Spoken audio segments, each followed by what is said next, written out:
Good afternoon. I'm Peter Sparanese, City Manager for the City of Abbotsford. Our Mayor, Henry Braun, will be providing you with an update regarding the state of emergency, some of the repair works that have been completed, as well as an update regarding our emergency orders. I ask that you all hold your questions until he has completed his remarks. Staff will also be on hand with microphones, as we would like to be able to capture your questions as part of the overall briefing. Please ensure you speak loudly into the mic. Thank you, and with that, over to our Mayor, Henry Braun. Thanks. Thank you, Peter, and good afternoon. I'd like to start by acknowledging that that we are located on the traditional territories of the Tsemeth, Matsqui, and Lakamo First Peoples. I'm Henry Braun, the Mayor of Abbotsford. And with me today is our City Manager, Peter Sparanese. Through the balance of yesterday and overnight, Abbotsford continued to receive additional rainfall, with the city receiving approximately 60 millimeters of rain over the last 2 days of November. As we move into a new month today, I learned that in total, our community received approximately 1/3 of its typical annual rainfall in the month of November, with accumulations of more than 540 millimeters overall, which is an all-time record for Abbotsford. For those of you who are from my generation, that's just under 2 feet of water layered over our entire city.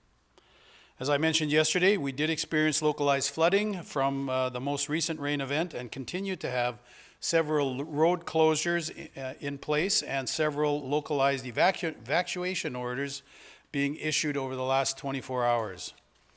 If the weather continues to cooperate over the next few days, we hope to be able to start lifting these and potentially other evacuation orders in areas as they become clear. And I would like to stress that even though it may not be actively raining, there is a lot of rainwater and snowmelt that is still making its way down from the mountains of Baker, Vetter, and Sumas. And we continue to see water levels rise unexpectedly in some areas across our community. Regional water modeling projections for today and for the next few days continue to indicate a stabilization of overall water levels. With this last rain event, we only saw water levels in Sumas Prairie Lake bottom drop by 1 inch over the past 24 hours. Whatcom County has confirmed that the Nooksack River has crested and is not expected to overflow its banks, although the situation still remains variable and we are continuing to monitor this situation very closely. We are also continuing with overnight patrols along the Sumas Dike and in Huntington to monitor any change in conditions there. Although we still have floodwaters running south to north across Boundary and Vi roads and then flowing northeast across the Sumas Prairie to the Sumas Dike, we expect to see water levels continue to subside over the next couple of days. Mayor Christensen from the city of Sumas confirmed with me this morning that the water levels there are slowly decreasing and that their city work crews are focused on clearing any blocked culverts and general cleanup efforts. Like us, they are also looking forward to a few days without any significant rain falling. Due to the impact of rising tides on the Fraser River this morning, we had to close the Barrowtown floodgates. This means that the level of the Sumas River will begin to rise, but don't panic. That's how they're designed. However, we do not anticipate that this will cause any issues. We expect to be able to reopen the floodgates later today when the tide drops. The area of Highway 1 along North Parallel Road near the Whatcom exit remained flooded this morning, and we are encouraging people to continue to avoid this area and also to drive with extreme caution if they are driving through any areas where there is standing water. Although I am not able to provide an update on Highway 1 and when it will reopen, as that is a jurisdiction of the Ministry of Transportation and Infrastructure, I can share that city staff are in discussions with the Ministry of Transportation and Infrastructure and Emergency Management BC about timing. This is all subject to flood conditions, rainfall events, river levels, and snowmelt. Finally, the Canadian Armed Forces are continuing to provide flood response support for our community over the next days wherever it is needed. Turning to our recovery efforts, our rapid damage assessments have resumed again today, and we are also beginning the process of establishing which, if any, structures may need to be reassessed after the reflooding of the western portion of Sumas Prairie that we experienced over the past several days. We are also continuing to focus energy toward our return to home plans for all of our displaced residents while keeping our eyes firmly on weather projections.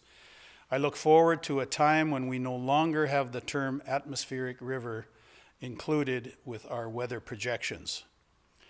Our community as a whole continues to impress me with their ability to come together to support each other in a time of crises. It is a true testament to the strength of everyone who lives, works, and supports our region. I do want to once again mention that the longer-term recovery of our community will absolutely need to be in partnership with the provincial and federal governments, and will be focused on rebuilding our critical infrastructure to ensure that we do not experience another event of this magnitude or worse. We simply cannot lose focus on the infrastructure upgrades that are required to keep our community and region safe going forward. As always, we will continue to keep you informed of changes and updates in the water levels through our daily updates, as well as on the City of Abbotsford website and social media channels. That is my update for you today, and I will now take any questions. Mayor Braun, I know you already mentioned the area around Highway 1 and Whatcom Road, North Parallel Road. It looked as though throughout the day, they ended up having to do another closure of the overpass there, that the water maybe was rising in that area. Are you aware of sort of the current situation that's going on in that part of the city, or?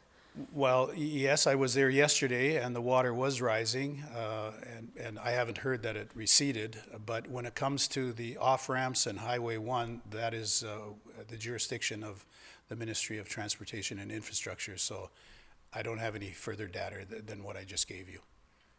Is there anything more, any updates on the environmental assessments? I know you've mentioned the rapid damage assessments that are going on. What about looking at the water contamination and that kind of thing, and that work? I know it's been continuing, but is there any update on how that's been going? I don't have any update. That is under the jurisdiction of the Ministry of Environment, and I'm sure that they're out there somewhere. I just don't know where. Okay, thank you. Thank you. Hi, Mr. Mayor. Talking about the return home plan, can you give us more information on that timeline, and what kind of damage do you think people will be returning to? Well, there's significant damage to their buildings, whether it's residential homes or barns and other and equipment as well, and never mind livestock and blueberry plants and other cole crops. But we cannot proceed with that plan until three things happen. Highway 1 has to be reopened. We need clear access on Vi Road going east-west and Whatcom going north-south. And that we have to wait for the water to recede. So I don't have a projection when that will be. I'm hoping it's days. However, and I think I've been clear with this, but I'll make it abundantly clear, that where the lake bottom, the water in the lake bottom, which is probably about 3 kilometers, 3.5 kilometers in diameter, that water is going to be there for a number of weeks. And we don't really know what's under there yet until that water recedes. Anyone else? Wade Dickoff, Global News. Based on the condition of Highway 7 with the mudslides this morning and single lane traffic alternating, how important is it for the residents of Abbotsford and Chilliwack to get Highway 1 reopened? Well, it's not just the residents of Abbotsford and Chilliwack. It is imperative for the entire province and for all of the goods and services moving in and out of our port. This is the largest port in Canada, so that's a problem. And I think everybody can see what happens when Abbotsford, which is kind of the hub of the Fraser Valley, in a narrow or squeeze between Vetter Mountain and Sumas Mountain, the Nooksack to the south and the Fraser to the north, it is critically important that we protect our infrastructure because it damage to our economy overall, not just in this province, but across our country, is enormous. I have no idea how much. People, I'm sure, that are way smarter than I am are figuring this out. So, but yeah, we need those transportation corridors opened up. I don't see any other hands, so thank you for being here, and tomorrow's update will be at 2 p.m. Thank you.